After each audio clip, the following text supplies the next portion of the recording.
You are listening to Your Physique Radio in association with IrishMuscle.ie. We are broadcasting worldwide via iTunes, YouTube, and Facebook, bringing you the latest in bodybuilding, fitness, and nutrition. Your Physique Radio. It's your physique. It's your choice. Alright everybody, welcome along to Your Physique Radio. This is episode number 10. It's July the 29th, 2012.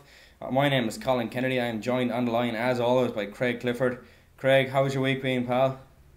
Very good, very good. Week 10, Colin, or 10 show, man. It's so far so good. I know, man. Can't believe we're at week 10 already. Yeah, I was actually just saying to my wife Amanda there yesterday that, our next episode is number 10, and her reaction was holy shit. So, it's been a quick 10 weeks, but a good 10 weeks. And again, like always, our numbers are progressing, and our reach out across the world is getting even better. We've a couple of new countries to our list, so at this stage, we're definitely a worldwide broadcast, and we're very happy with our progress so far. And thanks again to the listeners for tuning in, as they have been doing on a weekly and regular basis. So again, to the listeners, thanks very much. Do continue to come along and join us every Monday evening here on Your Physique Radio. Craig, this past weekend there was one bodybuilding show on here in the States that we were going to talk about. It was not a professional show. The next professional show is, again, it's not until the 8th and 9th of August. We've mentioned this for the last few weeks. It will be the IFBB Pro Bodybuilding Weekly Championships to be held in Tampa, Florida. And as of right now, we're still stuck on 4 names: Ed Nunn, Tony Freeman, Hidetada Yamagishi, and Brandon Curry. We've spoken about what we think will happen with those 4 people in the last few episodes. And until next week, when we have an actual competitors list, because we will be only 1 week out, we will go no further with it, and we'll leave the PBW Championships 8th and 9th of August, Tampa, Florida, alone, and we will move on. So the show then this last weekend was the NPC USAs. Were held in Las Vegas, and this is basically one of the top 2 shows as far as I'm concerned, or the top 3 shows in the NPC ranks, which will qualify you to become a professional bodybuilder, fitness, physique, figure, bikini, whatever your class is. And over the past weekend, Craig, there were 53 new pro cards handed out to new bodybuilders, fitness, figure, bikini, and so on. So it's 53 potential new athletes competing next year, or even in the next couple of shows, as they are entitled to do so. So it's only going to mean more competitors on stage, more competition for the current IFBB pros, and more audience members for the promoters. So hopefully the prize money will start creeping back up there, Craig. What do you think about the NPC? Did you see any of the USA photographs, or have you any kind of feedback for us? Yeah, I've seen a couple of the pictures actually. Can't remember the guy's name who won the overall. I'll pull it up here for you now. Yeah. So we had Darren Glenn, overall pro card. Dan Hollywood Glenn, that's the guy. Yeah. Yeah, he looked great, in fairness to him. Like, he reminds me of just like a shrunken down version of Tony Freeman in his physique. Yeah. So, I mean, yeah, he looked great. I seen there was a couple of more winners I seen. They look very good now. It's a good standard. I mean, obviously there's a couple of new professionals. If I was them, I would probably sit out at least a year anyway. But you never know. They could go straight into a show. They could do the show in the PBW show. They could probably do the Texas show the week after. You never know. Like you say, it's up to them. But if I was them, I'd probably sit it out. What else was I going to say? Yeah, so that's about it. I didn't see too many pictures yet. I haven't done my research as far as that goes yet. So we'll know more next week, or during the week. Might post some pictures on our Facebook page.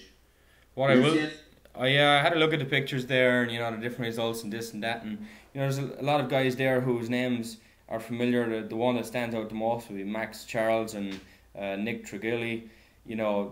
They came second and third in the super heavyweights. Unfortunately, they miss out on their pro card, but they're knocking on the door, and next year might be their year to come along. Dan Decker then as well, another familiar name in the super heavyweights, came in 4th place. He looked great. I thought he looked great. There's some good names in there, but again, only the winner of each class goes through, and they all compete then for the overall. And Darren Glenn, as you said, Darren Hollywood Glenn was the winner. So congratulations to Darren on achieving the overall and winning his pro card, along with the other 6 guys who won their classes individually. So that means we've got 7 new IFBB men's bodybuilders. Craig, last week we spoke about women's bodybuilding and the decline, and that was based upon a question we were given. And again, this week just shows through what we were talking about. With 7 men's bodybuilders and we had 2 women's bodybuilders earn a pro card. So, the numbers are definitely dwindling in the women. And then you look at bikini, and you've got 12 bikini pro cards handed out. So, wow. It's 6-1 in ratio. So the bikini is taken over. Even figure had 12 pro cards. Women's physique had 8. So, women's bodybuilding is way, way, way down that list. Way less competitors, way less interest. And unfortunately, I think what we said last week about women's bodybuilding at the professional level in the IFBB will stand true. So it's a shame, but I think it is definitely something that's coming over the horizon and coming a little bit faster than people wanted to see. But anyways, we will leave that alone. Again, we're not going to go over those guys until they stand on the pro stage. That's really what we're most interested in. But again, congratulations to all who did win their pro cards, and come next year. Something actually, Colin. Yeah, go for it.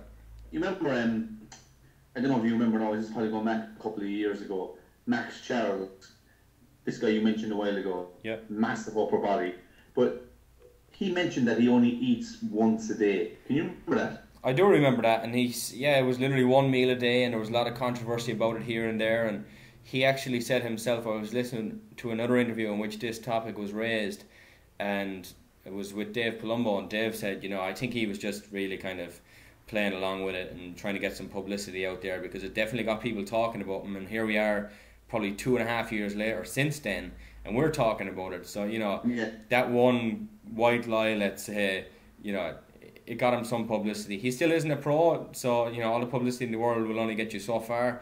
Talent has to bring that a little bit further, but I do remember that 1 meal a day. I don't know how many calories he was consuming, but genetically, is it possible? Probably, but it's not going to help most people out there who are trying to get bigger or stronger in the gym, and they're looking at this guy saying he only eats once a day. That's obviously going to be easier just to sit down and eat a ton of calories as opposed to eating 5, 6, 7 times a day throughout the day. But, I definitely wouldn't recommend it to anyone to try and do what Max says he has done. Whether he actually does it in real life, I'm not quite sure, but again, I'd take it with a grain of salt and I'd move on fairly quickly. But you're dead right, that's the same guy as was mentioned a couple of years back. Maybe if he had a second meal, he might have a book out now. Absolutely, yeah. You want to send him an email there and say, hey, you mistimed your protein. Step coach. Yeah.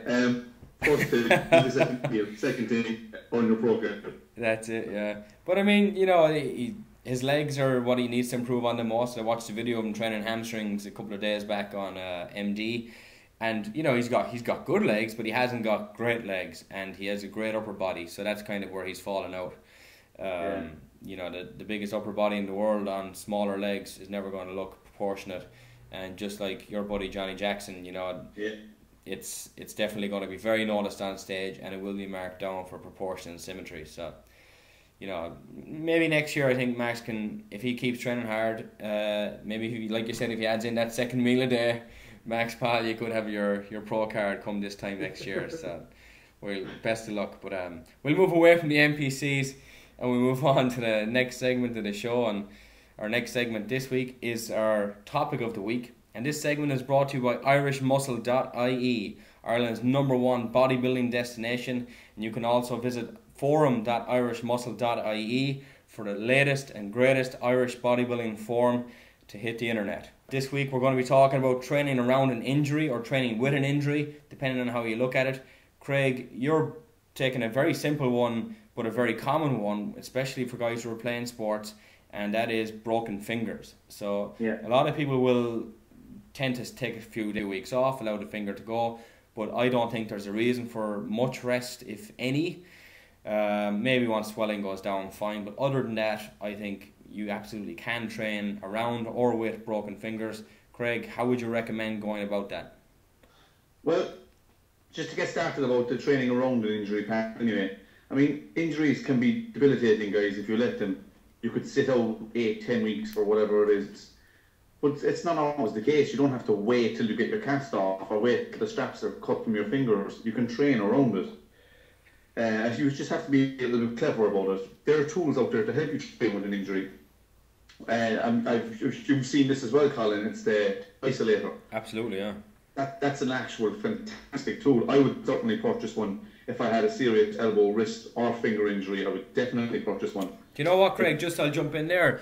Go on, yeah. If there's anyone out there who is an amputee, let's say from the elbow down, and there are going to be a few guys who are, if you haven't heard of the isolator, absolutely search it on YouTube, because you don't need to have the lower portion of your arm to use it, which will still allow you to train chest, to train bicep, train tricep, train your shoulders. So if you haven't looked at it, you can do pull-ups with this thing. So there's no reason why the development can't continue, and I definitely think the isolator, especially if you're an amputee, or like you said, if you have a broken arm, broken fingers, or a broken wrist, let's say, as opposed to a broken arm, definitely something that can be used to go forward. Sorry to cut in there, Craig, away you go. No, that's cool. I'm not 100% sure about this, guys, so Google, but I think it's isolatorfitness.com is the website. But anyway, moving on, and it can be actually purchased on bodybuilding.com. So, let me see, the isolator does take direct stress out of the joint as well, so it's not going to be sore to train. But I mean, if you don't have an isolator, just slightly changing the grip or the direction of the movement can let you train through an injury without further damaging it. Now, I've taken the finger injury, which is quite common for sports-related people. Say, you play like football, baseball, whatever your sport, where you it's easy enough to get a finger injury, or just if you're at work, if you're on a building site, block falls in your hand, whatever, busted 2 fingers. Anyway, if they're bruised, sprained, broken, whatever. Again, if I had a broken finger, if I had the isolator, I would use it. But if not, if you could still do a pressing, we'll say, like on a Smith machine, or a leverage press, something like a hammer strength, just by using, you open your hand and use the base of your hand, which is just above your wrist, but not grip it. You don't have to grip the bar. So, like I said, sitting in the Smith machine, you can now already have the safety set on the Smith machine, the leverage press, like the hammer strength types of machines. You don't need a safety, just push and leave it come back. Also, your pulling exercises, like rows, can be done on a Smith machine or a leverage press machine. So by getting good lifting straps, guys, like there's SPI lifting hooks, which are very, very good. There's Flexolate lifting straps, and they have a loop on them for hooking the bar, so you can do your rows and your chin-ups and all that kind of stuff. And you still can have a very effective workout and still make progress. Nevertheless, it must be said, guys, you're not going to be taking any records when you're doing this kind of type of training, but it will be effective for progressing. You're not going to be progressing very, very fast, but you're going to be progressing, and at the end of the day, it's going to get you in the gym. And that's the main thing. So if you have a broken finger, obviously you can still do all your leg work. You can still do pretty much everything you can do, but you have to be clever about it. But there is ways to work around things. What would you think about that, Colin? Would you have anything to add as far as what I said? Or? I would actually say that your point there about not necessarily gripping the bar, but pushing on the bar with the heel of your hand, that is something that most people typically do incorrectly anyway. So having a broken finger might actually allow you to train a little bit more efficiently or effectively, because you can't grip the bar and squeeze and your forearms get tired. You're pressing with the heel of your hand instead on a chest press or a bench press, whatever it is. Definitely when I'm doing anything where I don't have to hold a tight grip on the bar, so if it's anything other than back, basically, I'm gripping very loosely. My palm is most likely going to be open if it's a pushing movement, and I can feel it way more coming through my chest, shoulder joint, whatever I'm trying to push on, as opposed to my forearms giving out and getting tired. The most common thing people will do when they begin training is hold on as tightly as possible, and you'll see the whites and the knuckles come through, and that shouldn't be what you're doing. It should be relaxed grip, unless of course you're doing forearm stuff, that's different. But if you're doing a pushing movement overhead or out to the front, as long as you're aware of where that bar is on your hands, I've no issue with people keeping their fingers off the bar and just pressing the weight out. So definitely I think you can continue to do most training, if not all, with the recommendations you said, especially if you're going to be doing some back exercise and you got some decent straps or decent lifting hooks. There's no reason why you can't continue to train. Now if the sprain or the broken finger runs right up into your hand, and then you're talking about some metatarsals, that's slightly different. But if it's just one of your four fingers, let's say, or your thumb, then absolutely what you mentioned is definitely a way around not stopping your training and continuing to move forwards as you do train and maintain at least what you currently have. So yeah, definitely some good points there. Yeah, and the reason I kind of said I brought up fingers, guys, is because it was about a year ago in the gym. I had a guy training, and he was there constantly for about a year, and he's a very good footballer. And he's of county standard, and he broke his fingers. But he didn't come back to the gym for like 2 months, and he used to come every day nearly, like, and he used to train hard all the time, and he trained very well. But I didn't see him for 2 months, and the doctor was saying that, oh yeah, he broke three of his fingers. I'm like, okay, I did. And he goes, they're just taped up. And he came into me then after about 2 months, and he was telling me, I'm like, Jesus Christ, dude, you could have came in, you could have trained legs, you could have done loads of other things, I could have showed you how to do things. You know, so it's not an excuse to take time out of the gym if you break your fingers. Oh, absolutely. No, There's ways to train around every injury. You've just got to be clever. And if you don't know, ask somebody, ask a personal trainer, ask us. Yeah. You know, we'll try and help you as much as possible. You know, I've broken 2 fingers, and I've broken some knuckles, and I've broken collarbones, and you know, I had a small tear in a hamstring one time, and you know, everything can be worked around. You know, you can always find a new way to do something and keep maintaining the currently attained at least. And if not, like you said, you can still kind of go a little bit further forward. Now, if it's a really bad injury, you're going to be looking for more rehab than progress in terms of what you had prior to the injury. But definitely anything around the fingers or knuckles, if you allow that to limit your training a lot, you don't know what you're doing. You know, but if you don't know what you're doing, that's absolutely fine. Just ask somebody. Don't just sit back and use it as an excuse to gain 5 or 10 pounds and to lose 5 or 10 pounds of muscle or whatever the case may be. If you're serious about it, you can make a way to work. There's walls are put up in front of you, so you can find a way to go under, over, around them. They're not there to stop you.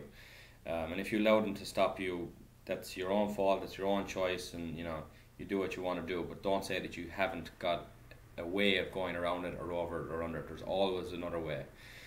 But Craig, unless you have anything more there, I'll go on to my one for this week. Yeah, walk away there, Colin. Alright, so basically my one is a very common injury that a lot of people will have, especially if they're in kind of a collision sport or it's a field sport and there's lots of running and twisting and moving, and it's a tear or a sprain to your cruciate ligament. Now, for those who are not aware, your cruciate ligament is inside the knee, so it's behind your kneecap, and it basically keeps everything kind of in a fixed position, and it stops your knee from rocking too far forward or too far backward. And it's a very, very important part of the knee itself in terms of the structure and in holding everything in place.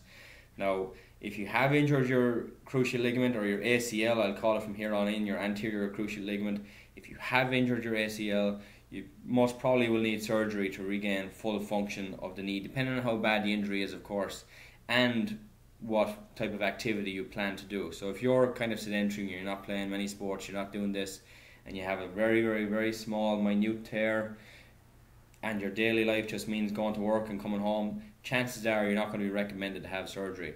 But if you're athletic or you're playing sports, or you do want to make sure you get full range of motion and full stability in the joint again, most likely you will be recommended to go under the knife and have a little bit of surgery on the knee to make sure that it's back to full function.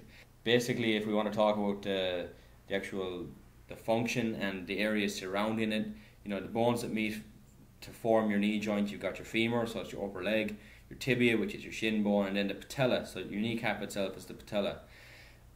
Your kneecap sits in front of the joint to provide some protection. So basically your kneecap just sits there and stops the interior of those, so where your cruciate ligament or your meniscus, your MCLs, that's basically what you're looking at protecting. Now the kneecap does move left and right and up and down, and that's a different part of the knee that does that. But if you damage your cruciate ligament, there's a very good chance you've done some damage to the tendons and ligaments around the patella as well, because it's got to be a pretty severe injury to get inside the kneecap. So if you get inside, chances are you've done some damage outside as well, but that's a slightly different thing and a slightly different topic, so we leave that alone for right now. The bones are connected to other bones by ligaments, and there are 4 primary ligaments in your kneecap. So basically you're holding the knee in place but still allowing it to move that little bit left and right. So they're basically like very, very strong elastic bands inside and around the knee, which allow that movement and stability left, right, forwards and back. But when we're talking about the cruciate ligament, like I said, it's found inside the knee joint. They cross each other, so you have an anterior and a posterior, so mostly it's going to be the ACL that tends to tear the first, and they cross in an X at the back. Cruciate ligament controls the back and forth motion, so they are very, very important that you do get full range of motion, so that you go through recovery as best you can. If it takes longer than you want it, big deal, do it. Because if you go back to sports prior to it being recovered, I guarantee you, well, I can't guarantee you, but I'll give you a very good chance that you're going to damage that area again. And if you damage it again, it's going to be damaged worse around the second time. So make sure whatever injuries you do sustain, be it on your knee, your ankle, your hip, your shoulder, whatever it is, make sure they're healed 100% before you start going back playing competitive sports again. Because the last thing you want to do is spend another 6, 7, 8, 9 months on your ass complaining about not being able to play. And in all regards, all reality, it's your own fault for going back too soon the first time. When it comes to the injury itself, there's 3 grades to it. They can be considered sprains or tears. It really depends on who you're speaking to. You got grade 1 sprains where the ligament is mildly damaged and has been slightly stretched, but it's still able to keep the knee joint pretty stable. Grade 2 is where it stretches to the ligament to the point where it becomes loose, and this can often be referred to as a partial tear of the ligament itself. And then you've got grade 3, which is what you do not want, but unfortunately is the most common, and it's a complete tear of the ligament. Now the ligament has been split into 2 pieces and the knee joint is unstable. So you will literally feel it when you stand up that your knee is about to give way. No matter how big your hamstrings, quads, calves, tibialis anterior are, if your knee isn't stable or your knee is off balance, it doesn't matter.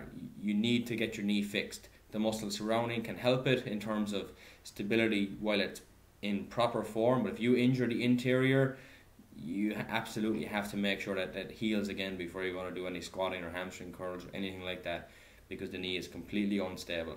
Most causes, basically, if you're talking about field sports, it's going to be stopping suddenly, changing direction quickly, or landing incorrectly. So I see a lot of guys who might jump up for a high ball if you're playing Gaelic football or hurling, and they'll come down slightly funny, or they'll come down and get tackled at the same time, and their knee gives way, mostly going backward. That's the most common way, so the knee goes back, and then you're going to damage some of your cruciate ligament. Now if that happens and you try and continue to play from there, you're looking for more trouble. Any discomfort to the knee when you land or get tackled, I would get up and I would walk off to the sidelines, and I'd have the athletic trainer come over, or whoever it is, or a physio, and not some guy who's just there helping out as a volunteer, give you a bit of rub and ice and the magic water or the magic sponge. If you feel that pain and instability on the knee, you step off the sidelines and think about the rest of your playing days. I don't care if it's in the finals or not, you have to make sure that you're able to walk again properly and play sport again properly.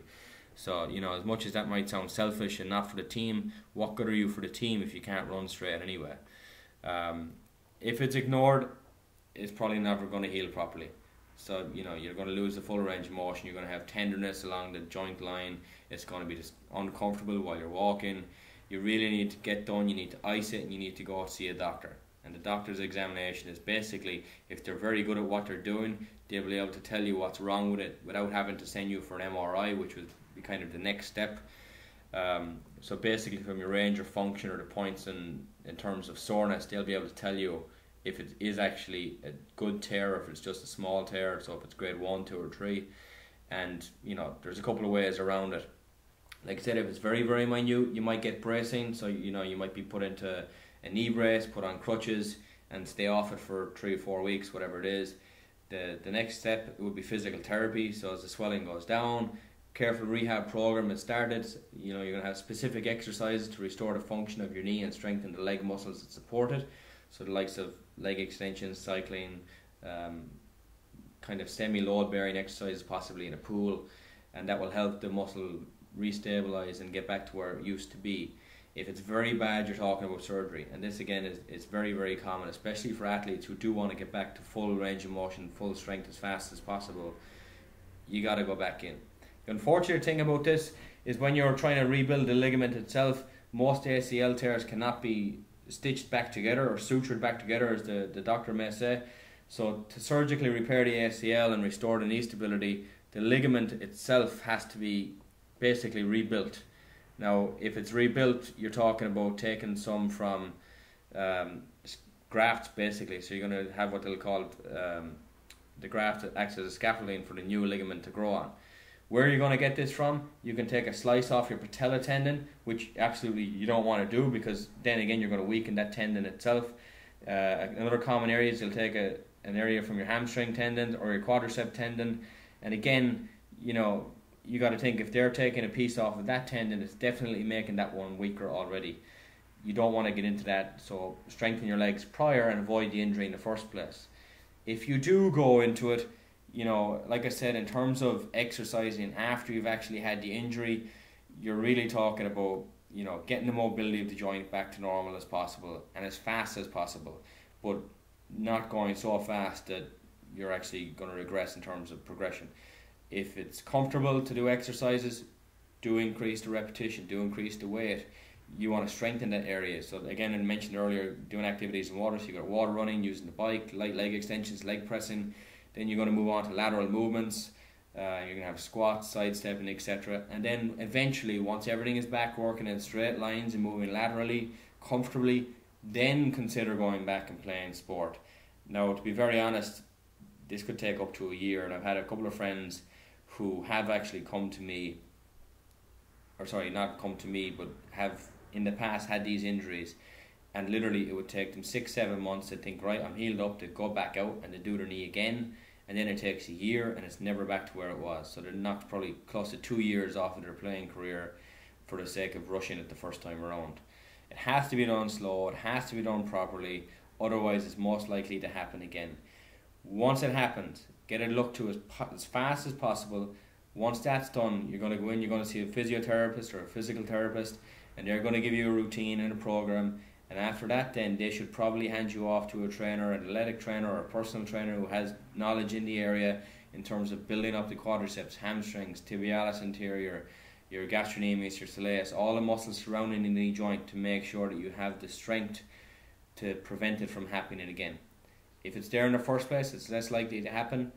But again, Craig, if we look at quite a lot of the Gaelic footballers, hurlers, soccer players out there, they're not the biggest guys in the world. So it's, you know, again, form versus function and weight versus strength ratio and all that is all great, and you have to consider that. You don't want to be 250 pounds running around for 90 minutes on a soccer field, but there definitely could be that little bit bigger, that little bit stronger, that little bit more leg strength, leg size, and I don't think another 5-10 pounds of muscle is going to have any negative effect whatsoever on them.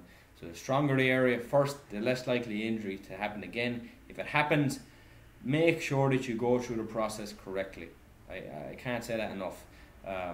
Kind of long-winded answer to it, but it's a very, very common injury. It's very common for people to try and do the recovery process incorrectly, and it's very common reoccurring injury for the same person again. So if it happens, get it seen to fast, get it fixed properly, make sure you step out of the sport for as long as you need to until it's back to 100%.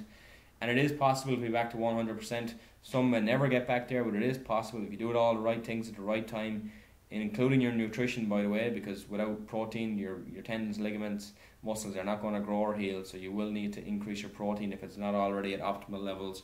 But again, that's something you can have a chat to with your doctor, your trainer, or your physiologist or your physiotherapist, whoever the case may be. But again, Craig, like I said, a kind of a long-winded answer, but a very very common injury to have. And I'm sure you've come across quite a few guys who've done some cruciate ligament damage down in Kerry there. Ah, yeah, absolutely. I mean, the one that springs to my mind is, I think it was 2 years ago, Tom Brady. Oh, yeah. They brought in the puck rule into the NFL because of it. I think he tore his ACL and MCL at the same time. But just as a time frame, Colin was mentioning there, guys, it could take a minimum. You think after 6 months I'm good to go. This guy is one of the biggest professional athletes in the world. It took him 10 months to get back, and he's obviously been spoon-fed, and he's been put to bed every day, and he's got the best people around him, eating the best foods, the best rehab, the most, and he's got millions to throw at it, and so does his team. So remember as well, guys, he's a professional. That's his job. As an amateur, if you're all playing soccer and you tear an ACL, you mightn't be able to work for 6 months. Bills have to be paid, all this stuff.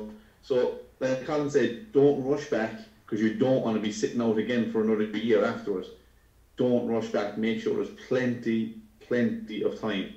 You want to be 110% ready, not 99. I can't stress that enough, because most of you guys out there are all amateurs, like me and Colin are, and like me and Colin, we can't afford to be sitting at home for 6 months. Bills have to be paid, guys, you know. So although you can't be careful not to tear an ACL or not to tear an ACL, if it happens, it happens. Just be smart about your rehab. Be very smart about it. Yeah, I will say, if it does happen, don't necessarily just go to the club physio or the club doctor, whoever it is, because as much as they should, they don't always have your best interest at heart. They might have the team's best interest at heart. So, go to somebody who's qualified to have a look over your knee. If it needs to be done via MRI, then fine. Most likely it won't be. If you got somebody who's very experienced, you'll know the damage that has been done without having to have an imaging done on it. But definitely make sure it's healed properly before you go back. The only person who's going to lose out is you if it happens again.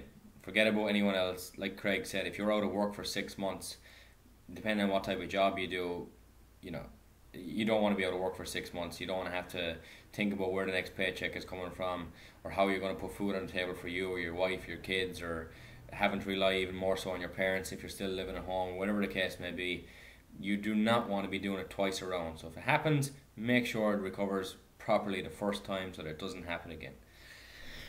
But it's a very, very common injury, and if you've experienced it yourself in the past, guys, let us know and tell us how your recovery process was, how long it was. And I guarantee you, if it was less than 3 or 4 or 5 months, it wasn't a proper grade 3 tear. It was much less than that. So, if you got in for actual surgery and had it looked at, and you had some arthroscopic surgery as it is now, where it's very, very, very uninvasive.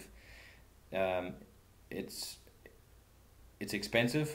So, if the club is going to pay for it, great, but it is very, very expensive to get this stuff done. So, just as a quick point or a quick note, if your club offers health insurance through to injury while playing on the field, which most GAA clubs, soccer clubs, football clubs, whoever they are, will, take it. For that €25 or €30, whatever it is a year, it's definitely worth it, because if you mess up your knee, you're done. Your job is probably going to be gone.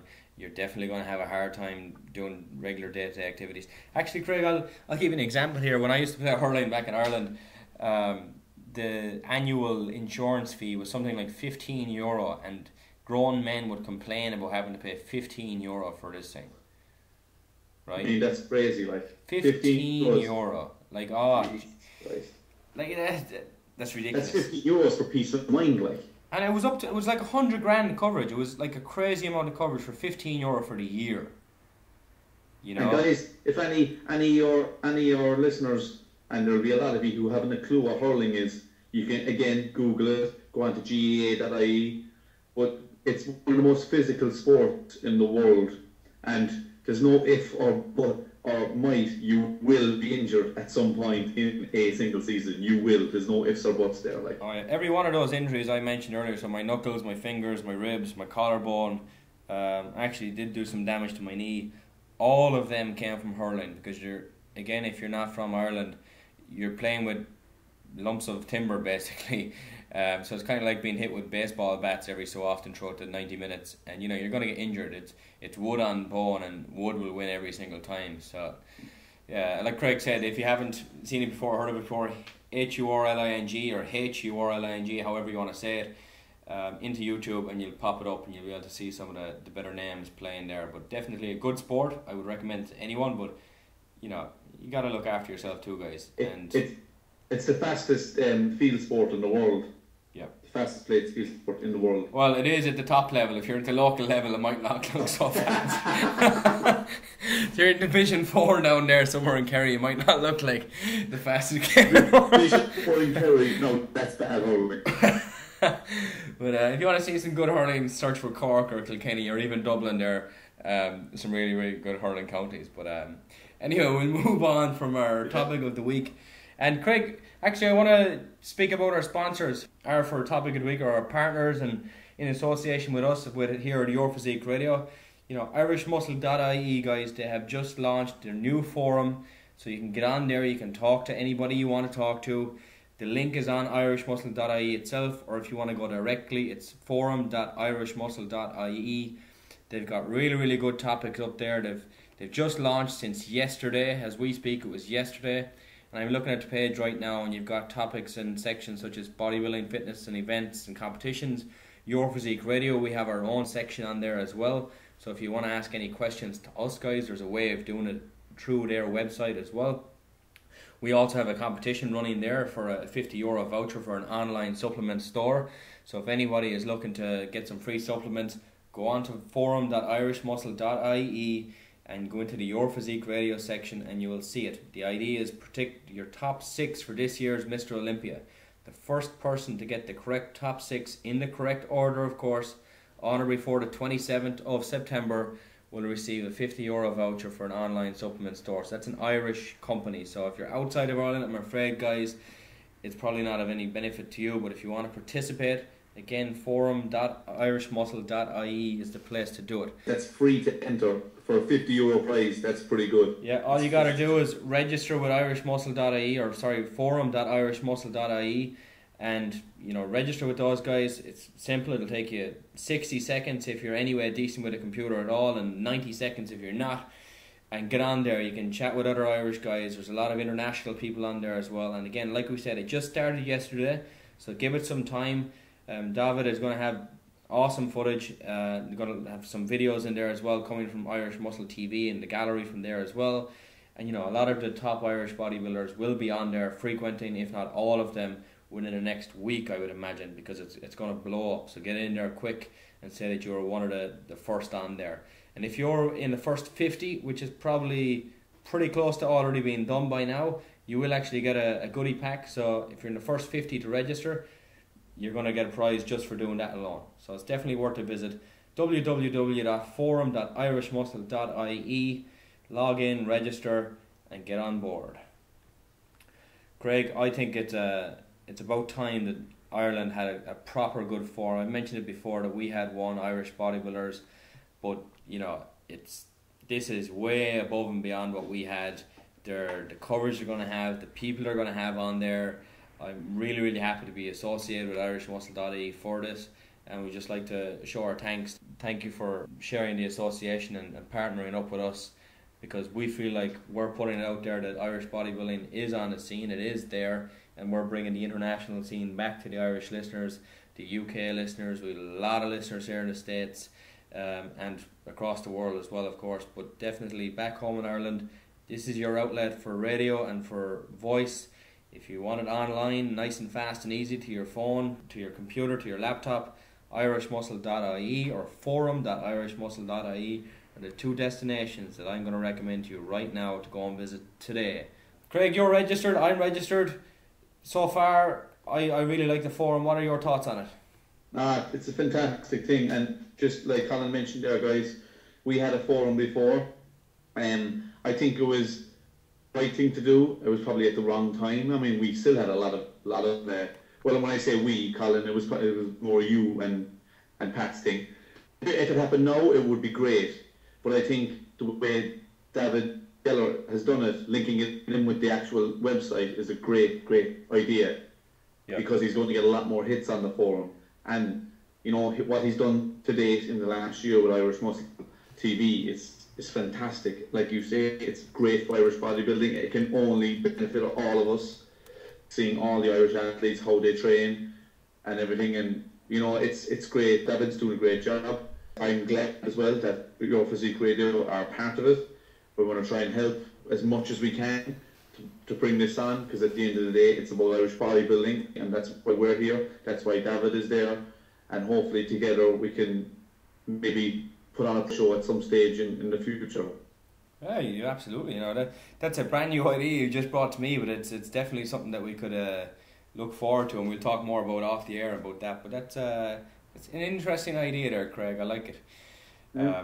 I would like to say just that next week we do plan on having David on the radio show here with us to talk more about irishmuscle.ie and about his forum, and where he came from in terms of why he got into bodybuilding, why he's promoting it as well as he is, and just to get the word out there on who he is. If you haven't heard him, again, you can go and find him on irishmuscle.ie. we will have him as planned on next week's radio show. So tune back in for episode number 11 for an interview with the man behind irishmuscle.ie and the new forum that is located at forum.irishmuscle.ie. So guys, again, best of luck with the forum. We will be on there every single day, I would imagine. I've already logged in a couple of times today alone. And you know, if you haven't already, do register. There's a goodie pack there if you're in the first 50. And other than that, it's definitely worth your time and worth your while. Craig, we'll move on then. Our next topic this week is going to be our top fives. And this segment is brought to you by Body Benefit Health and Fitness. For more information, visit Body Benefit Health and Fitness on Facebook. Body Benefit Health and Fitness, making fitness fun. This week our top fives are lifting mistakes. So basically the things that most people do wrong most often. Craig, what are your top five? Well, yeah, I have 5 here, guys. Now, they're not in order of importance, but so my number 1 would be doing the same exercises for all muscle groups all the time. You know, you just don't have to think about what's next. It's just laziness. I'm going to go through my 5 and then I'm going to evaluate a bit more on my thoughts. This one is not really a lifting mistake, but it's a mistake that we all do, or well, most people would do, is eating the same foods at the same time all the time. Number 3 would be changing the stance when squatting or leg pressing, or not changing it. Not changing the grip when pulling or pressing, or not changing any angles from exercises. Now, just to go back to the first one, if you do a flat barbell press, an incline barbell press, decline dumbbell press, and some flat flies, and that's your chest workout every single time you do chest.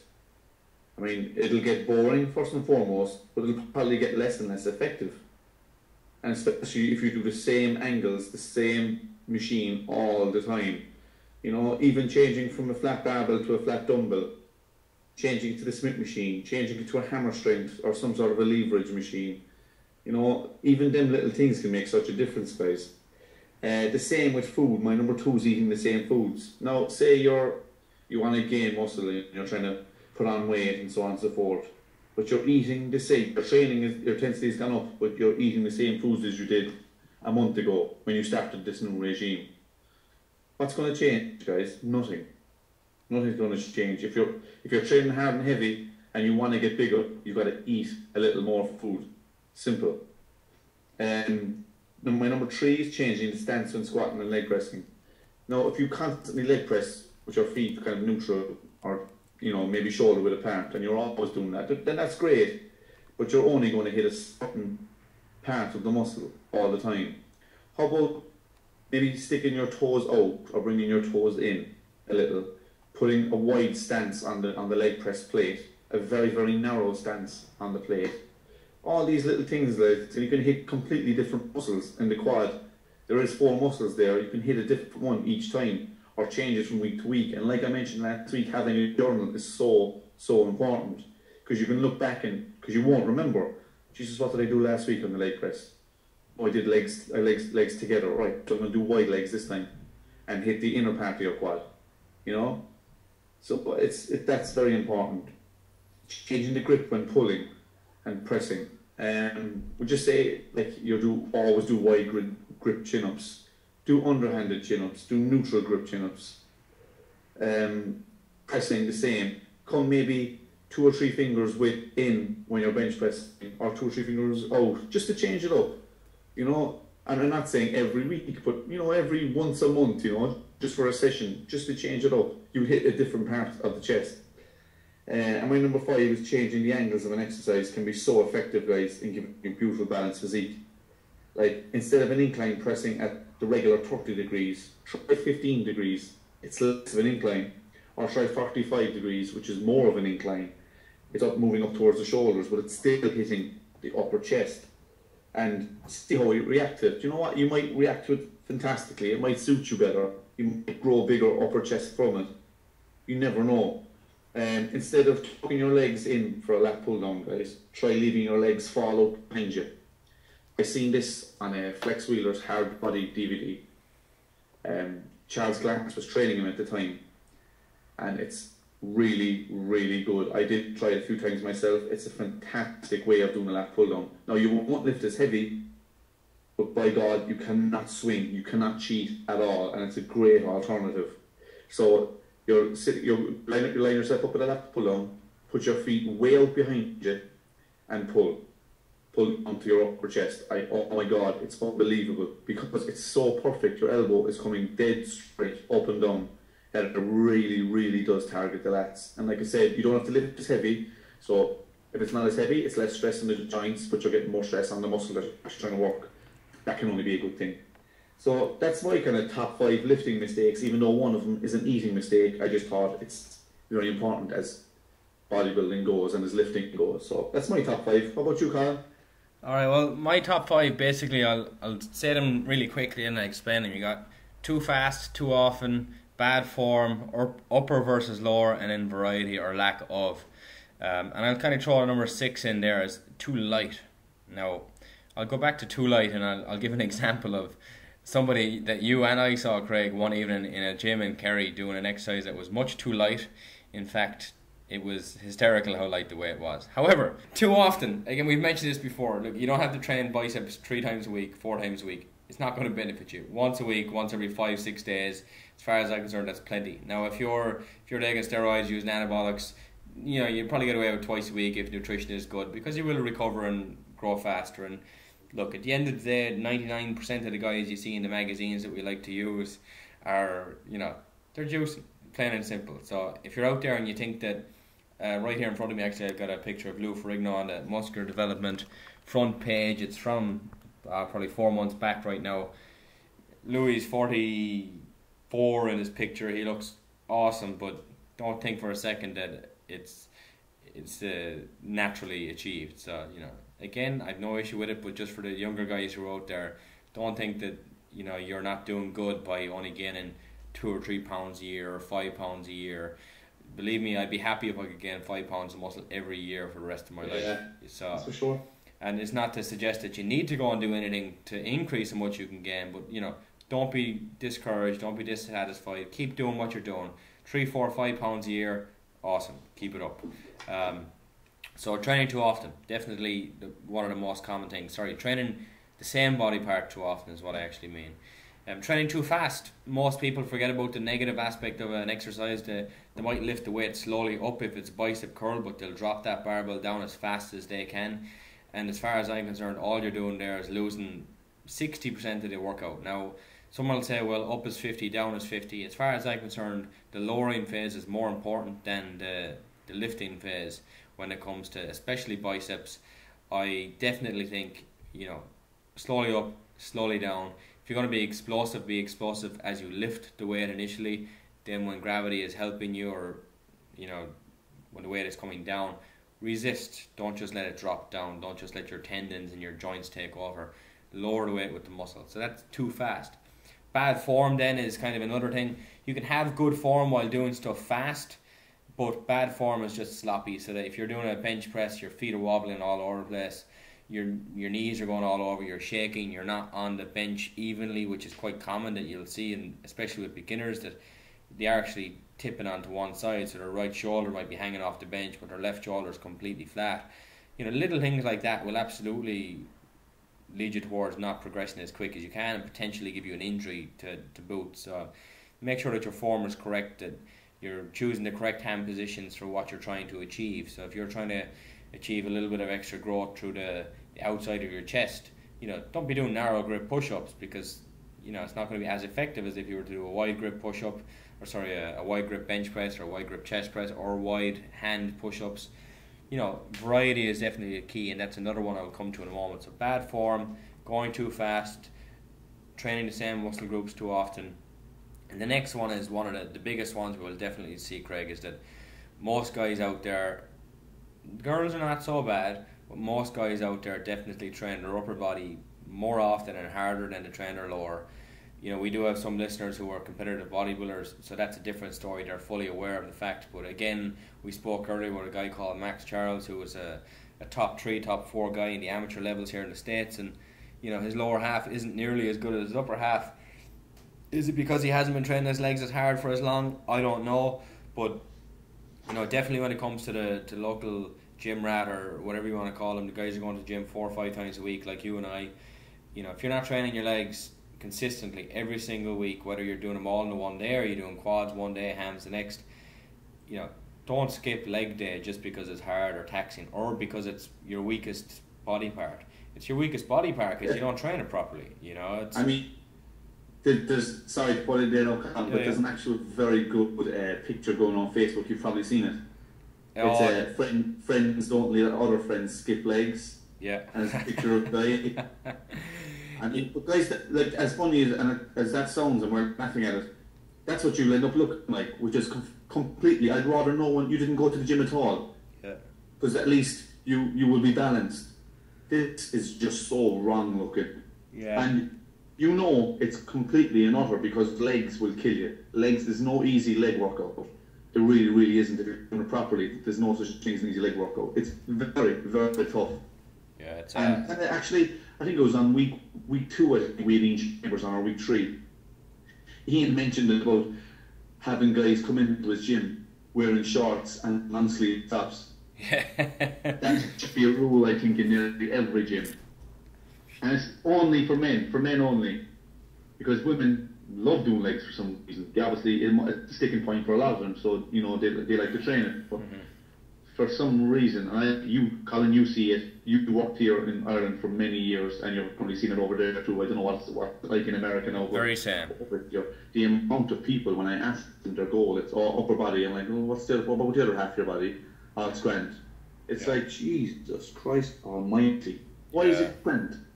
Show me it's grand with your size 18-inch thighs, you know? Yeah. And they're like, yeah, they're grand. I'm like, no, they're not. Yeah, there's a guy who works at one of the gyms I work out of here in Arizona, and he does most of the maintenance work. And his upper body, he's probably in his mid-late 50s. His upper body, he's in good shape. He trains and he lifts and he's in there regularly enough. And he came to me this week and he started complaining of what I suspect to be tendonitis just around the elbow joint. It gets a little bit tired and fatigued sooner than he thinks it should and whatever. So that's all good. And I said, you know, do you train your lower half at all? And he said, oh, these little chicken legs, no, never.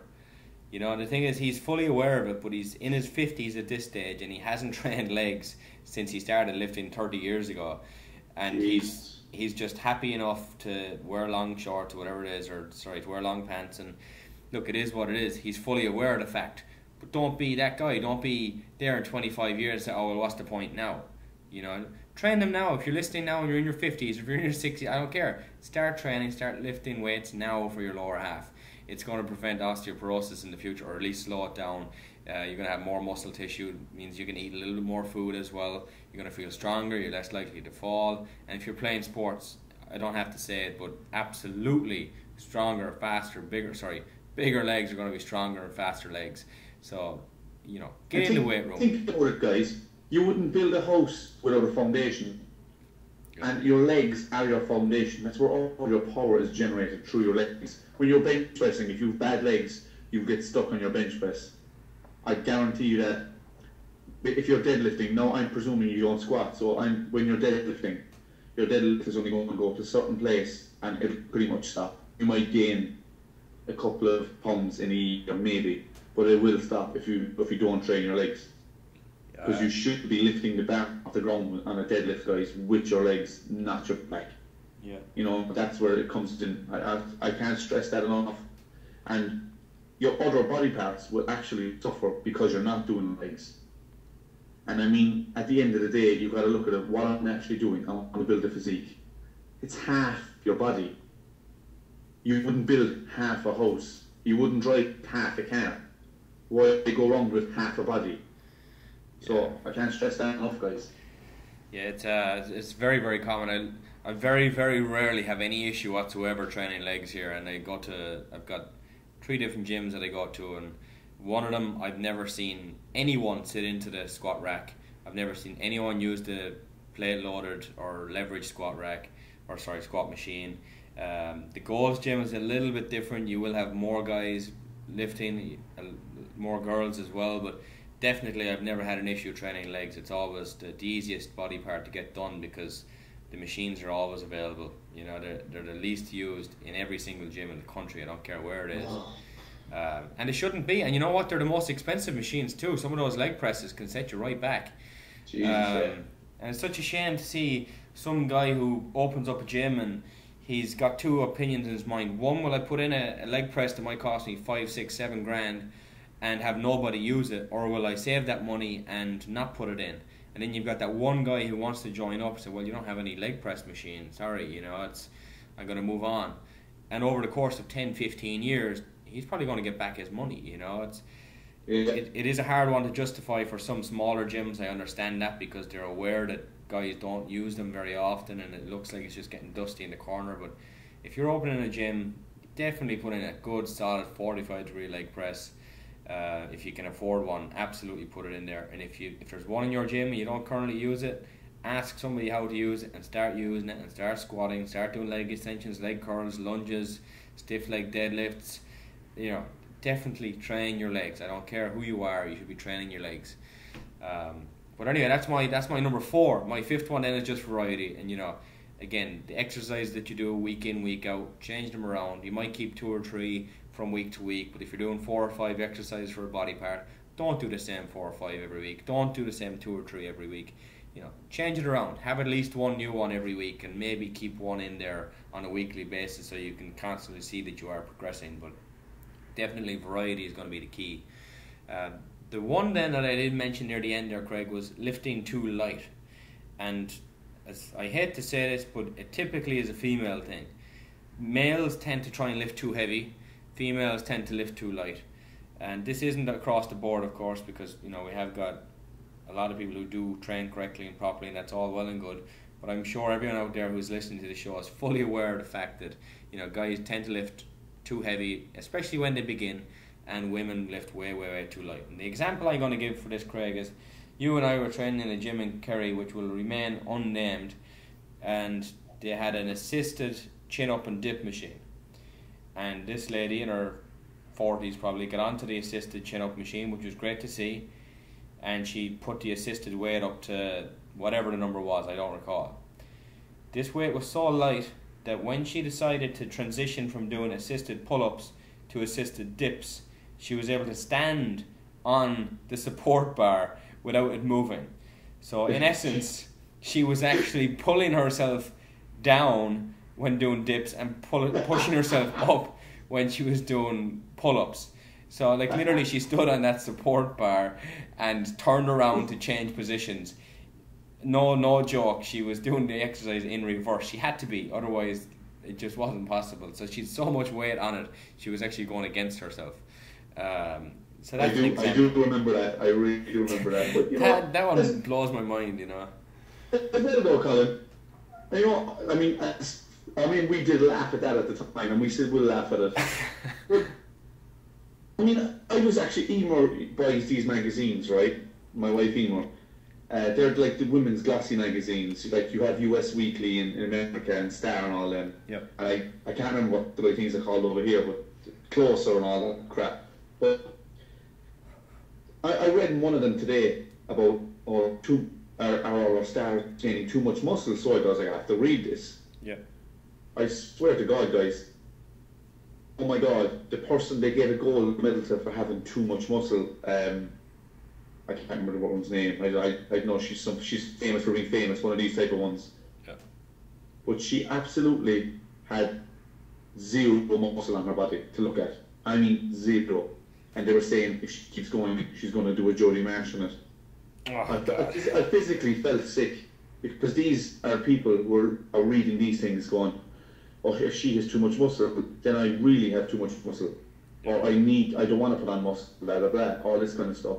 And that's what they're getting across. Plus the lightweight, more reps thing, you gain way more muscle as a woman doing lighter weight with heavier, or lighter weight with a lot more reps, doing 20 reps with 2 kgs.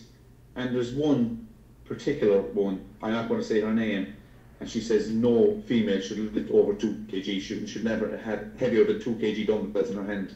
Hang on, go back there now. You said that this magazine said that if you lift lighter weights for more repetitions, you will gain more muscle. Yeah. Oh yeah.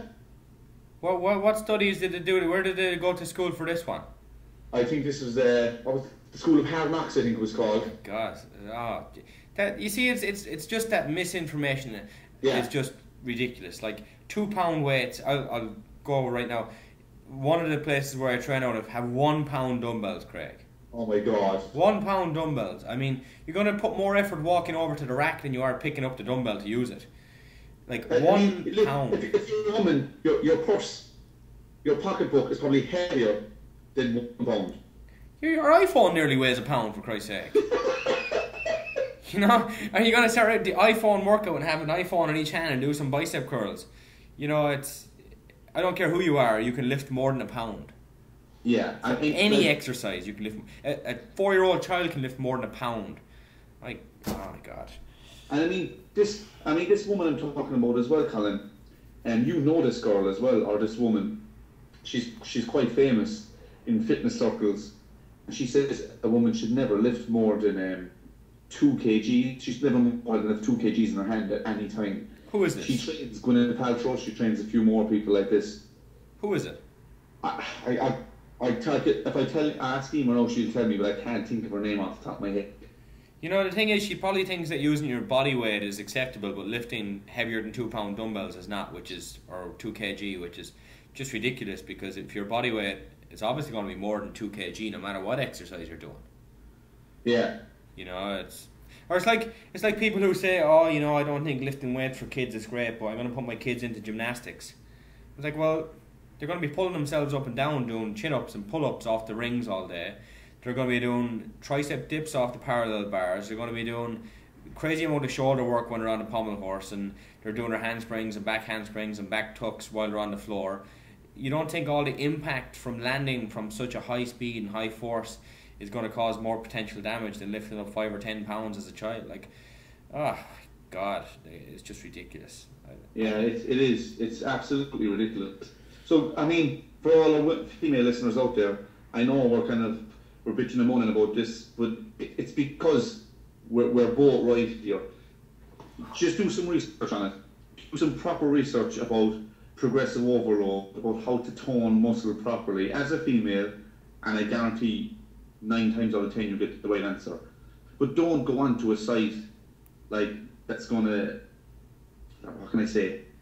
Go on to not a bodybuilding site, but go on to like Fitness RX, go on to bodybuilding.com. These types of sites will give you better answers rather than the Irish Independent trainer says. You know what I mean? These type of people, guys. You've got irishmuscle.ie as well. They've got some females on their training, and of course, you know, there's different extremes to it. But you know, 2 pound dumbbells. I'm sorry, unless you're doing a million lateral raises, it's not heavy enough. That woman's name is Tracy Anderson. Have you heard of her? Tracy Anderson. I can't say that I have, and it's a good thing, I'd say. And if you look her up, just look her up wherever. She's on loads of American TV shows and all this kind of stuff. Tracy Anderson. I'll look her up right now, but I just can't. I can't understand. Nah. It's just she believes in light weights and plenty of reps and all this kind of stuff. Do you know what that is, though, Colin? She's going to get more people. It's all about dollar signs, right? You see, that's the thing, because they'll say, oh, well, I don't have to lift heavy weights and I can be in shape, you know? If I'm telling a woman, here's 5 kgs, do 12 reps for me, or she's offering the same woman 2 kgs and do 15 to 20, she's going to take the 2 because it's easier. It's natural for all of us guys to kind of go, oh, which is easier, I'll do that. No one is going to take a harder route to get the same results. Nobody will. Yeah. She's I'm on her website here, Craig. It's TracyAndersonMethod.com, and she's clearly selling her ideas, and she has this new release. It's what's it called? Mini trampoline workout. And now I have to say that I've looked at research and studies done on the trampoline workout, and it's a complete joke. Now, I won't say it's ineffective in terms of helping you gain some cardiovascular ability, but it's not like it's a revolutionary breakthrough that bouncing up and down on a trampoline is going to... Actually, I'll tell you what, there was a documentary done, and they went around to Venice Beach here in California, and there was a guy who was trying to sell his idea of exercising on a trampoline, and he was a homeless guy or whatever it was, and they laughed him off the stage because there's nothing to it, you know. It's just as much as you might jump up and down and get tired, you're getting tired because you're jumping up and down, not because you're on a trampoline. You know? Like they exactly. Just stand on the trampoline, see how that works out. Yeah, you know, it's because you're moving. It's not the trampoline that's doing it. It's your effort. Yes, people are always looking for the next gimmick, and you know, there's a sucker born every minute, as they say, Colin. Absolutely, yeah. And I'm looking at the website here again, and front and centre, I presume, is Tracy Anderson herself, and she's clearly airbrushed and photoshopped, whatever it is, and even at that, she still doesn't look great. If the 2 pound method worked, everyone would be doing it. And that's it. Exactly. It's kind of like the vibro plate. If they were that good, why would we have treadmills in the gym anymore? I tell you what, Craig, I think that vibro plate is the biggest pile of crap. It's the pain of my life, Colin, I'll be honest. Because I have people saying it every single day to me. Do you think I should get one for home? Do you think I should do this? It's like, oh my God, like. It was good marketing, that's all it was, you know? Yeah, it was, I guess.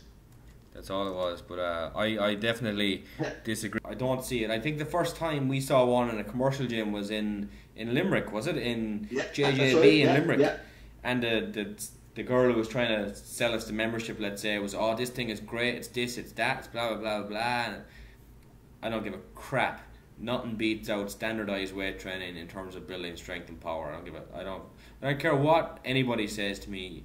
Show me the results, show me the proven facts, the scientific proof that the vibroplate is better for me than doing a squat, and I'll change over straight away. Yeah. And you know what?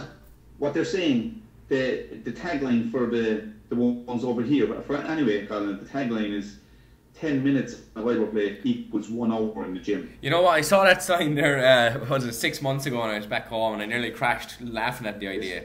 Like, 10 minutes equals 1 hour. Oh my God. Yeah, maybe it equals 1 hour in the changing room of the gym. Yeah. Oh, no. Okay, we probably should move on before we rant anymore. I'm so off it, yeah, it's crazy. But anyway, so yeah, going back to my 5 lifting mistakes, or 6 that I put in. Lifting for the same body part too often, lifting too fast, using bad form, not matching upper to lower body in terms of intensity and frequency. Lack of variety, and then lifting too light, and then all these fads that are coming in, again, they're mistakes as far as I'm concerned. But again, look, we'll leave it where it is, we'll move on. If anyone has any good experiences or bad experience and they think that we're wrong, let us know, and our information will be up later on. But facebook.com/Your Physique Radio is always the easiest way to get in touch with us. Craig, let's move on anyway. So lifting mistakes done and dusted. Q&A segment then. We've got one question this week we're going to talk about, and I'm going to bring up something that a gentleman I was speaking with last week said to me, and I thought it was very, very good in terms of speaking about it, just to dispel the whole idea. But our first question comes from Robbie M in Boston, and he goes, I wanted to know what your opinions are when it comes to losing weight and gaining muscle at the same time. Do you think it's possible? Thanks. Right, well, Craig, I'll let you run on this one first, and I'll chime in then when you're ready. Okay, well, generally, I'm going to say it's impossible that you can, generally. So for 98% of the population. Now, from a bodybuilder's perspective, if you're training, say, 2 years, and you're 15 to 18% body fat, and you decide, you know what, I want to get down to 8 for the summer. It's March, or it's February, give myself 2-3 months to get ready, I want to be able to keep the muscle and then lose body fat, then absolutely, yeah. But as far as gaining muscle, if you gain 1 ounce, I think you'll be doing well. Personally, I think it can't be done. That's just a personal thing, my guys. Colin will probably give his 2 cents in a second. But I think it can't be done because you're probably doing negative calories, you're obviously added in cardio to get the body fat down, so on and so forth. So personally, I think no. From a bodybuilder, from a kind of steady bodybuilding perspective, say a guy is 250 pounds and he starts in the gym, never lifted a weight in his life. Can he gain muscle and lose weight? Absolutely yes, he can, because his muscle has been dormant for so long, and now he's doing new exercises, and just the whole lifting alone, he'll gain some muscle, even in a calorie deficit, because he's overweight anyway, and he'll still lose weight. But whether he get to 8% and still get loads of strength, I doubt it. But and if you're going to be technical about it, I guess he can. So that's where I think that falls down. But generally, if you're thinking, yeah, you know what, I'm going to carry on this way of exercising and blah blah blah, and I'm going to eat a little less, take out the carbs, whatever, add in some early morning cardio, take up my last carb meal of the day, so on and so forth, whatever your option is, and you get down to your 8%, your lean body mass should probably be about the same, if not maybe a little less, but not more, not significantly more. I don't think so anyway. That's and my experience from people who are already training, I don't think you can. How about you, Colin? I'm gonna say that you can do both at the same time if certain parameters are in place. So if you're, again, it goes back to your goal. So if you're gonna walk in the door at your whatever age you are, I don't care. If you said to me that, look, my main goal is to lose weight and my second goal is to get stronger, I'm gonna say, well, you know, your second goal, it will happen, but you're not going to break any records, you're not going to get there any faster. And obviously, you know, by getting stronger, generally, it's, you know, you got to believe that you're going to build some muscle if you're getting stronger. After the first couple of weeks at least, you know, if you're still getting stronger, definitely you're building muscle. It's not learning the exercise or remembering the movements or the muscular function. You know, you've learned that already and you're getting stronger because you're developing muscle. Fine. But again, going back, if your goal is to lose weight, I would say focus on losing weight first. If your goal is to get stronger, then focus on getting stronger and then decide later on if you want to lose weight. Now, again, I'll go back and say technically, yes, you can do both at the same time, because you can use your weight training as your fat loss session as well. Because at the end of the day, if I'm getting bigger and stronger and my body fat isn't increasing, if anything, it might remain the same, kind of technically you're losing weight as a percentage. So if I always have 10-15 pounds of body fat in excess and my body weight in terms of muscle mass goes up 3 or 4 pounds a year, here, I'm up to, say, 25 pounds extra muscle mass than I started with, and my body fat poundage is still the same, you know, technically my percentage body fat has decreased. My actual body fat numbers hasn't, because it's still 15 pounds, but my percentage body fat has decreased. So yes, I do believe you can get stronger, you can build muscle and lose weight at the same time. However, it is all about the timing of your nutrition. So I would say if you're going to be having protein, you want to have it first thing in the morning. Well, sorry, you should be having protein. You're going to have it first thing in the morning, you're going to have it mid-morning, you're definitely going to have it after you train. Before you train is kind of different as far as I'm concerned if you're trying to lose weight. It depends on what you're doing. If you're going to do weight training, it would kind of be a play around process that we'd have to try out. I definitely would not encourage eating carbohydrates after training if you're trying to lose weight. And this goes back to a question we had last week about eating protein and carbs at the same time. If you're trying to lose weight, there is a small amount of carbohydrates that your body can use without spiking your insulin too much.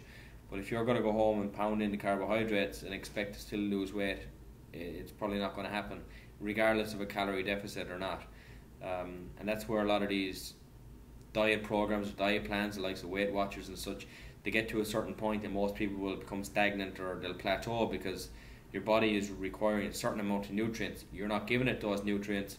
It will it will retain and maintain certain body fat levels.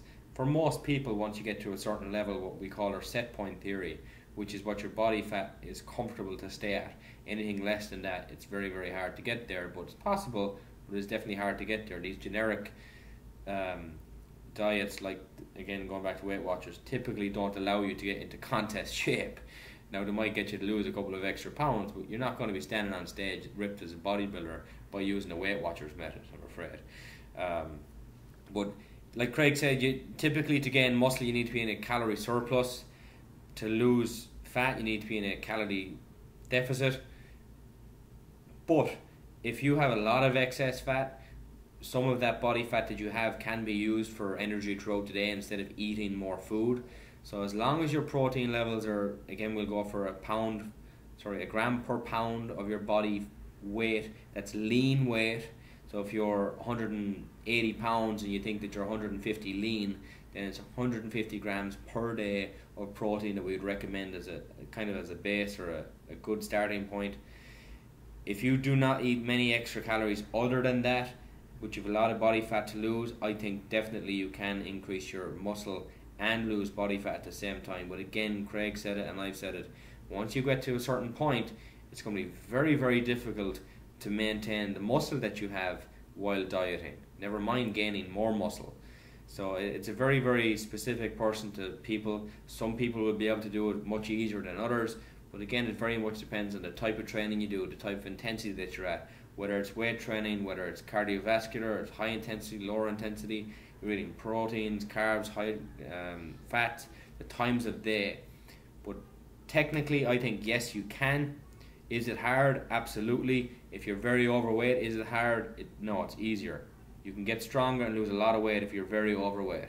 If you're in the normal ranges, it's harder, and if you're very, very low body fat and you've got good muscle gains, it's going to be even harder to even consider the idea of losing fat and getting bigger. Now again, we'll go back and we'll mention if you're taking steroids, it's slightly different because your body can process proteins much faster, metabolize the fat faster as well. So it's, if you give us more details, Robbie, about your actual question, if it's for you or if it's just a debate you've been having with friends, let us know and we'll get back in touch. But again, if you're very overweight, I wouldn't be concerned about trying to get stronger and lose weight at the same time. But if you're kind of thinking about contest, no, I think the muscle you've gained right now is probably all the muscle you're going to gain while you're trying to lose that body fat. Again, kind of long-winded answer, but there's never an easy answer to that type of question. But again, get back in touch with us with more info if you want more information back in your direction.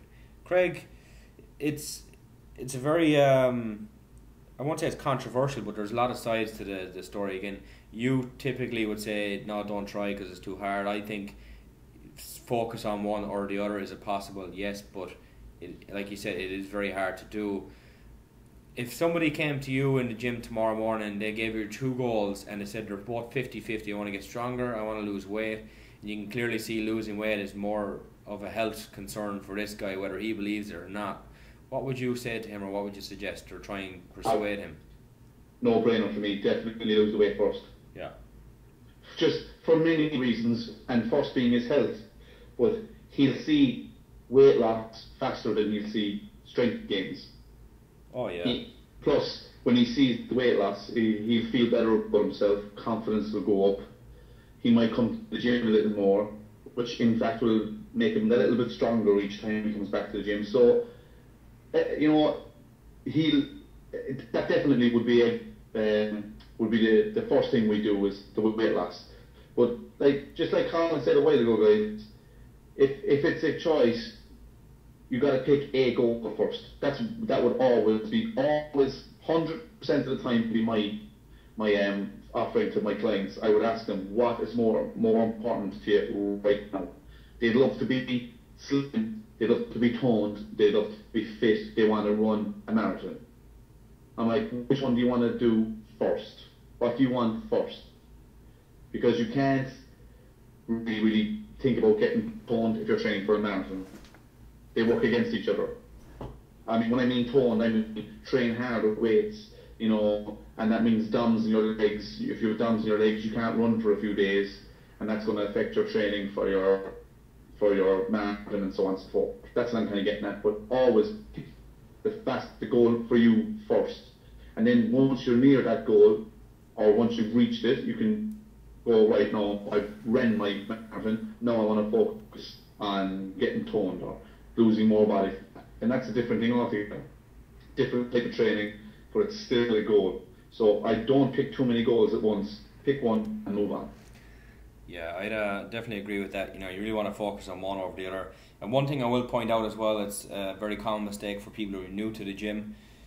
You know, if they come in and they're trying to lose weight and they're training with weights, after 3 or 4 weeks, if you speak to them, oh, how's your training going, you know, how's your weight loss, this and that, and if they say to me, oh, well, my weight has stayed the same, but you know, that's because I've lost 5 pounds of fat and I've gained 5 pounds of muscle, and it's been in 2 weeks, and I'm looking at them thinking, you obviously are not aware of how long it takes to build muscle if you think you gain 5 pounds of muscle in the last 2 weeks.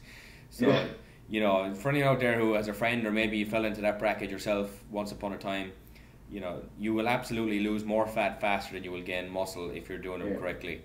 And no matter what you're taking or not taking, I don't care. You do not want to confuse it with... He's brand new to training. At best, he got half a pound. At best. Oh, yeah. He gained half a pound of muscle. Yeah. Best. Yeah, I mean, you'll get stronger quicker than you will get muscle, especially in the beginning. You know, from session to session, you'll get stronger, but you won't necessarily be getting any muscle size. Again, a lot of it is, you know, your central nervous system is kicking in. It supplies more strength. You're learning the exercises more, you're understanding them more, so you're not just pushing and using mostly shoulder, you're starting to use your chest and your tricep, so you're incorporating more muscle, so you're not technically getting stronger in a sense, although the numbers will improve, which is always good for morale and motivation. So, you know, but our second topic then in the Q&A segment was going to be about a topic which we'll call Go Mad, GOMAD. If you're wondering what it is, Google it, have a look at it. We'll talk about it next week. I'm not going to cover it right now, we're running out of time. But GOMAD, Go Mad. And as far as I'm concerned, it's a pile of crap. So if you're reading it, that's my opinion right there and done. Craig, I briefly explained to you earlier where this idea came from. I would imagine you have the same ideas to me what Go Mad is or is not. It's even frustrating because I don't know, I never heard of it, guys, until about 2 hours ago, till I got in contact with Colin. So it's very frustrating even hear it come out of Colin's mouth. Yeah. That's how annoyed I am. I even hear it. So when you read it, let us know, guys. Let us know your thoughts. And again, let us know on Facebook what you think or whatever. So we'll talk to you soon. Yeah. So GOMAD, GOMAD, and it's about milk. So anyway, next week then our topics of the week, we're going to be talking about periodization training. So how to perform best in your off season and pre-season and contest season and then post season. So making the most of your time outside of the actual sport itself. We'll have updates for the Pro Bodybuilding Weekly show in August. We will be 1 week out, so we will have a full competitor list come next week. Our top fives next week will be excuses not to go to the gym. And there's millions of these guys, but we'll give you our top 5 from people that we've heard in the gym or overheard or have spoken to on a personal basis. And then Q&A will be back, so make sure to get your questions into us. And Craig, you've got all the information for that right now. Okay, guys. If you want to get in contact with Colin directly, visit www.yourphysiquepersonaltraining.com. If you want to contact myself, go to www.facebook.com/CastleMainGym. If you want to contact the show, it's facebook.com/YourPhysiqueRadio. You can email us, guys, with your questions to yourphysiqueradio@gmail.com, or you can follow us on Twitter @PhysiqueRadio. Alright, well, and I would just like to remind our listeners as well that next week we will have the man behind irishmuscle.ie and the new forum, which is forum.irishmuscle.ie, David Geller. So we're looking forward to that, so do tune in. And until next week, remember, it's your physique. And it's your choice. Thank you for listening to Your Physique Radio in association with irishmuscle.ie. Replays of all previous episodes are available on iTunes, YouTube and Facebook. And for advertising opportunities, contact us at yourphysiqueradio@gmail.com. Your Physique Radio. It's your physique. It's your choice.